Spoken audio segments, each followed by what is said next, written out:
Good evening. I hope I find you well.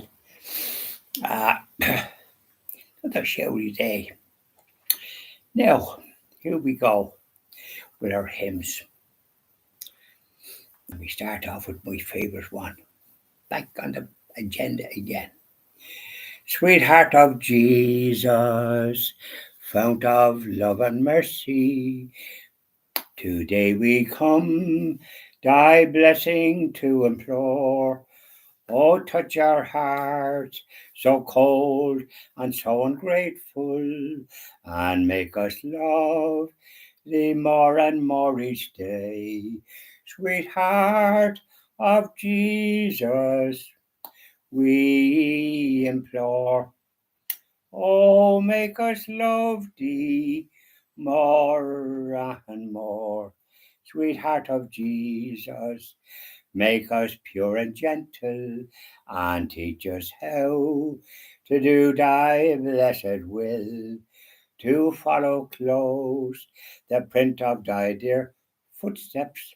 And when we fall, sweetheart, oh, love us still. Sweetheart of Jesus, we implore. Oh, make us love thee more and more. Not a lovely. There's the statue of our blessed, of our Saviour, and a picture there as well. And my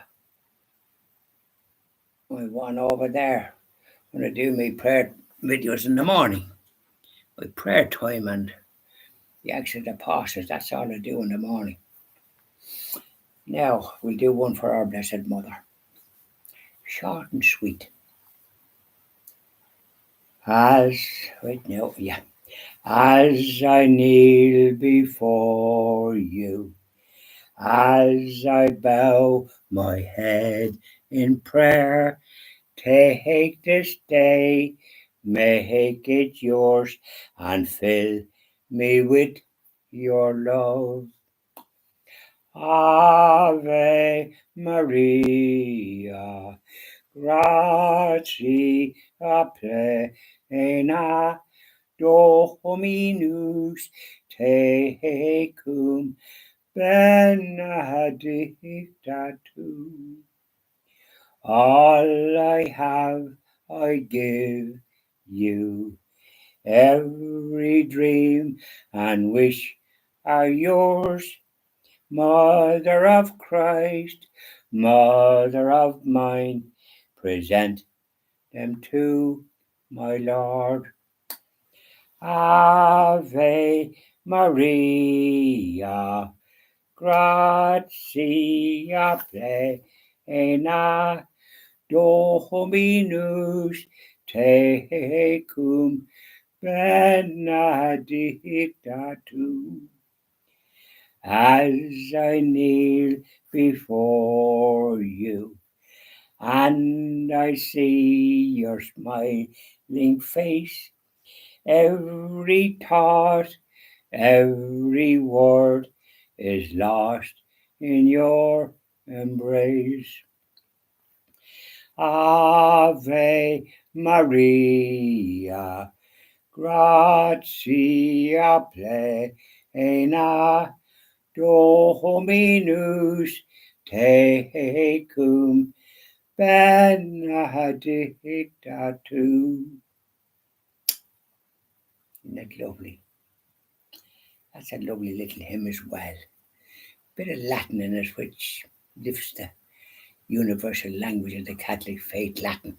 That's what it was in my time. But you don't hear that message now, do you? And you should hear it. I was an altar boy in those times. Now, we come to our question of lotteries. Let's talk. Now, did you ever buy a lottery ticket? Say, one that you don't put down your own numbers and think that it'll eventually come up. It has about a billion chance to win. And sometimes to win money is a cross. Because Jesus said about that kind of thing, What did it profit a man if he gained the whole world? That's some wealth, isn't it? And loses a mortal soul. But the words down below, perdition, and many go that road. Does it uplift you? It depends on what you do with it. If you do good with it and generous to those that need it, that like a Christian TV Ireland, that's the way to do it. Help that to get established and stand for the Catholic faith, just by way of a diversion. If you're going to, what's the point of it? You can't take it with you. You come in with nothing, you'll go out with nothing. And you'll be soon forgotten no matter how important you think you are. Prime ministers or this, that, or the other. And as soon as you're gone, you're gone. Goodbye and good riddance, song of that thing. Well, you're forgotten about. You don't appear anywhere.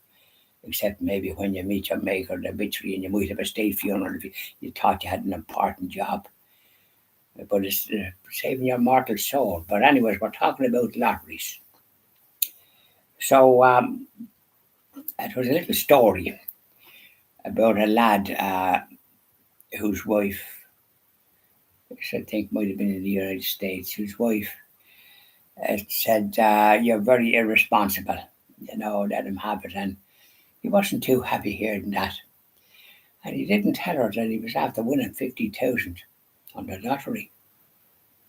She said he was clueless about it.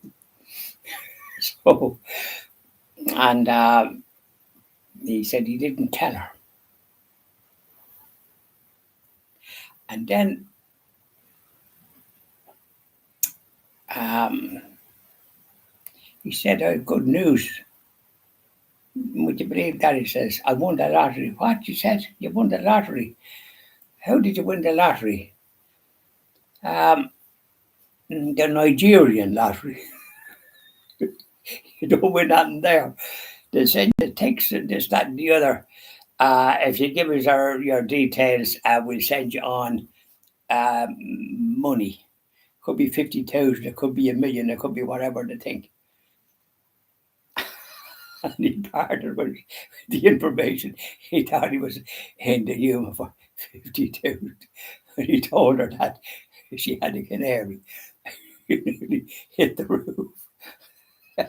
And so he wasn't the brightest. So I don't know how they dealt with that situation, but that's lotteries. So be careful about lotteries. I don't think it does people any good. It puts them astray in the head. And they start doing things that you needn't be doing at all.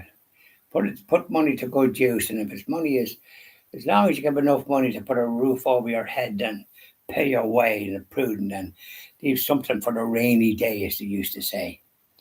They used to say one time, if you've a pound, this is when pounds were pounds, or you got great advice sometimes. If you have a pound, if you spend a pound and a penny, you're going to be in debt.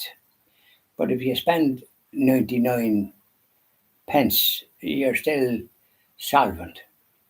And the idea was to not spend more than your income allowed. But funny enough, in my young days, my incomes weren't great, and you might have to remember. I had to in a grocery shop near where I lived in a called a luxury apartment. It wasn't my hat; it was a bit of threadbare carpet, and they called it luxury. You wouldn't swing a cat in this sort of thing, as they used to say. And so my salary didn't permit me. So I had an account with the local brokers. There was local grocery stores. They're gone now. You won't get any money from the supermarkets. They want cash. If you said, put it on the slate there, I'll see you next week. You'd be out the door quick and you could say Jack Robinson.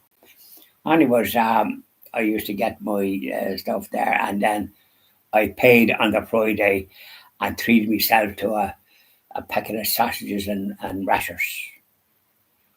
And I nursed them for a wee bit, and then I got, which was probably a good thing, I didn't know it at the time, beans, tins of beans, and you could get small tins of beans. so that I wouldn't be starving, and I kind of got nearly bread, enough bread to keep me going for the week, and butter. I think it was butter those times. It wasn't anything else. Now you have all sorts of stuff now spread with butter and all the rest of it. But anyways, but it was limited them times, and it was local creameries. In Boyle there was one there called Riverstown Creamery, and the same in Dublin there was Lucan Dairies and Merville. I remember them, and there was another one. And my uncle had a shop in Holt, and he used to have, I think it was Lucan Dairies, it was at Merville. But he had one of them, and they get the coins, and you could get a tuppenny one. That was in the old money. Tuppence or fourpence was a bigger one, and sixpence was a nice big one. Which you generally got a tuppenny one, and they had a measure that they could measure it. It wasn't taking the chance. It was cut out in a carton, and then he cut it. And I used to say that's a very thin tuppenny one, uncle. Um, and oh, and you give me that, and I say, pity you would add a bit more to it, something like that. So it'd be a bit of a discussion. We're talking now. I was talking about lotteries, but I think we covered that, didn't we? And some used to say that it's a mugs game, and the man, the man won the Nigerian lottery, of course. He was the loser. I don't know why the boy supposed to hit the ceiling. Poor dude. Yeah. He just wasn't prudent. People's like that, aren't they? They think they're going to be on a winner. And suddenly the horse at the back is the last lad. He's winning at the back. If the last lad was declared a winner from the rear, he was in the money. So there we are, and so we'll proceed, and I'll do my evening prayer to our Blessed Mother. I think we have enough about lotteries. No, that the thing to do about that is pray. That's the best. Put your trust in God. As I said, what did a proper man if he gained the whole world and lose his soul? Jesus said that. So isn't that clear enough? Those wealthy individuals that have it, they're vanting between their ears and haven't got this greed, because that won't get them into heaven. It might give them something in this earth, but that'll be the end of it. They'll be roasting wherever they go if they don't do good with it. Want to do good. Support Christian TV Ireland. Go ahead with that. Now, take it handy and enjoy the rest of your week. Now, we'll be doing even prayer to our Blessed Mother. Maybe the Memorare after that too. Bye now.